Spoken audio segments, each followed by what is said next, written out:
मनुजा तेव्हा तुम्हाला समाधान होईल. हे पाय या मुश्किल हालतमध्ये मार खाली घालून राहिल्यावर तरच टिकून राहतंय. या तुझ्या अशा सवयीमुळे कधी मारवार करून जगला नाही आणि आम्हाला बी जगू दिलं नाही.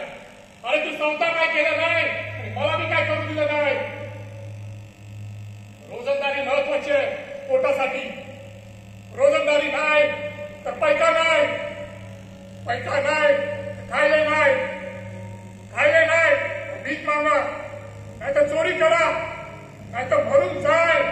शिवा अरे बिंजू आम्हाला बी बरी मुश्किल झाली आहे. अरे करायचं काय काय समजून राहिलं नाही. त्याच्यात समजायचं काय. चला निघा.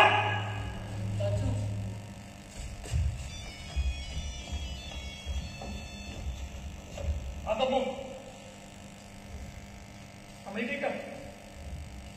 बाबाजीला घेऊन गेले कुठं काय झालं बाबाजी. हा ठीक आहे ठीक आहे. काय झालं की शिवा.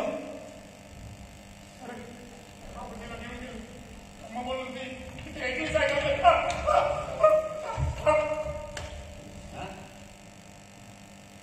साहेब माझ्या बाबाजीला बिमारीकडे घेऊन गेले. माझी बायको ऐकलीच आहे का.